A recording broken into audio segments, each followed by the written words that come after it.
Hi അസ്സലാമു അലൈക്കും. നമുക്കിന്ന് നല്ല അടിപൊളിയായിട്ട് ഒരു തോരൻ ഉണ്ടാക്കാം. കോവക്കൻ്റെ തോരനാണ് ഉണ്ടാക്കുന്നത്. നമ്മളെ വീട്ടിൽ തന്നെ ഉണ്ടായ കുറച്ച് കോവക്ക എടുത്തിട്ടുണ്ട്. ഇപ്പോൾ ഇതാണ് കോവക്ക എടുത്തത്. കുറച്ചുള്ളൂ, നമ്മൾ ഉച്ചക്കൊക്കെ നമ്മൾ കുറച്ച് ആൾക്കാരല്ലേ ഉള്ളൂ.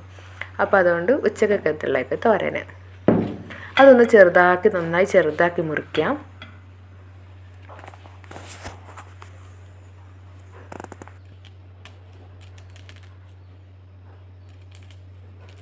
എല്ലാം ഇതുപോലെ തന്നെ ചെറുതാക്കി മുറിക്കുക. കോവക്കത്തിൽ ചെറിയൊരു കറയുണ്ട്. കറ വരാതിരിക്കാൻ വേണ്ടിയിട്ട് നിങ്ങൾക്ക് കുറച്ച് എണ്ണ കയ്യിൽ തേച്ചിങ്ങാണ്ട് മുറിക്കാനിരിക്കാവുന്നതാണ്. അങ്ങനെ എല്ലതും ഞാനിപ്പോൾ ചെറുതാക്കി മുറിച്ചെടുത്തിട്ടുണ്ട്.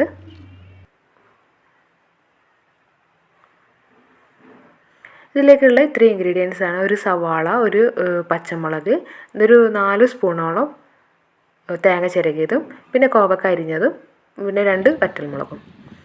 നമുക്ക് ചട്ടി ഒന്ന് ചൂടായിട്ടുണ്ട്. ഞാൻ വിറകടുപ്പിലാണ് ഉണ്ടാക്കുന്നത്.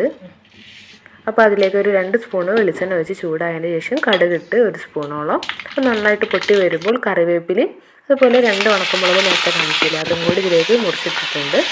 അതും കൂടി ഇട്ടിട്ട് നന്നായിട്ടൊന്ന് ഇളക്കുക.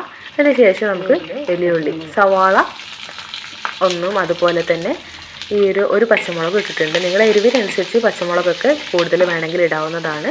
ഇപ്പോൾ നല്ല എരിവുള്ളൊരു പച്ചമുളക് ആയതുകൊണ്ടാണ് ഒന്നിട്ടത്. പിന്നെ ഉപ്പ്, കല്ലുപ്പാണ്, ഒരു 1/2 സ്പൂണോളം കല്ലുപ്പ് ഇട്ടിട്ടുണ്ട്. അതും കൂടി ഇട്ടിട്ട് നന്നായിട്ടൊന്ന് ഇളക്കി കൊടുക്കാം. ഉള്ളി കുറച്ചൊന്ന് വാടി വരട്ടെ. ഉപ്പൊക്കെ നോക്കിയിട്ടിടാം. ഞാൻ കല്ലുപ്പാണ്, ഹെൽത്തിന് നല്ലതായതുകൊണ്ട് കല്ലുപ്പാണ് ഞാൻ ഇടാറ്. ഇനി കോവക്ക മുറിച്ചതാണ്, അതും കൂടി ഇട്ട് കൊടുക്കാം. ഉള്ളി ചെറുതായിട്ടൊന്ന് ഗോൾഡൻ ബ്രൗൺ ആയി വരുമ്പോഴാണ് നമുക്ക് കോവക്ക ഇട്ട് കൊടുക്കേണ്ടത്. അതും കൂടി ഇട്ട് കൊടുത്ത് നന്നായിട്ടൊന്ന് ഇളക്കി കൊടുക്കാം. ചെറുതാക്കി മുറിക്കുമ്പോൾ നന്നായിട്ട് കോവക്കൊക്കെ വാടി കിട്ടും. ഏത് ഇഷ്ടമില്ലാത്തവരും ഇതുപോലെ ഒന്ന് വെച്ച് കൊടുത്തിട്ടുണ്ടെങ്കിൽ എന്തായാലും കഴിക്കുന്നതാണ്. ഇതൊന്ന് മിക്സ് ചെയ്തിട്ടുണ്ട്. ഇനി നന്നായിട്ടൊന്ന് വാടി വരാൻ വേണ്ടിയിട്ട് ഇതുപോലെ ഒന്ന് കൂട്ടി വെച്ചിട്ട് നമുക്കിതൊന്ന് മൂടി വെക്കാം. മൂടി വെച്ച് അടുപ്പത്തായതുകൊണ്ട് തന്നെ ചെറിയ തീയിൽ വെച്ചിട്ട് നമുക്കിതൊന്ന് വേവിച്ചെടുക്കാം. ഗ്യാസിലാണെങ്കിൽ വെക്കുന്നുണ്ടെങ്കിൽ ഇതുപോലെ തന്നെ ചെറിയ തീയിൽ വേവിച്ചെടുക്കാം. മൺചട്ടിയിലും അതുപോലെ തന്നെ അടുപ്പിലൊക്കെ വെക്കുന്നതിന്, വിറകടുപ്പിലൊക്കെ വെക്കുന്ന ഭക്ഷണങ്ങൾക്ക് നല്ല ടേസ്റ്റാണെന്ന് എല്ലാവരും പറയും. അതുകൊണ്ട് തന്നെ ഇപ്പോൾ ഞാൻ കുക്ക് ചെയ്യണത് അധികം വിറകടുപ്പിൽ തന്നെയാണ്. അപ്പോൾ നന്നായിട്ട് വെന്ത് കിട്ടിയിട്ടുണ്ട്. കുറച്ച് ടൈം കഴിഞ്ഞിട്ടുണ്ട്. അപ്പോൾ ഒന്ന് വാടി വന്നിട്ടുണ്ട്. നമുക്കത് അരിയിലേക്കൊന്ന് മാറ്റി കൊടുക്കാം.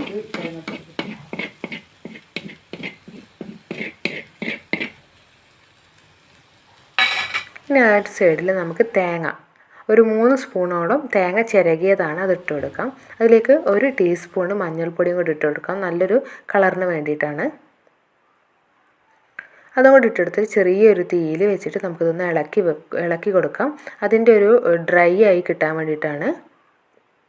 തേങ്ങൻ്റെ വെള്ളത്തിൻ്റെ അംശമൊക്കെ ഒന്ന് മാറി ഒന്ന് ഡ്രൈ ആയി കിട്ടാൻ വേണ്ടിയിട്ട് ഒരു 1-1.5 മിനിറ്റോളം ഇളക്കി കൊടുക്കാം.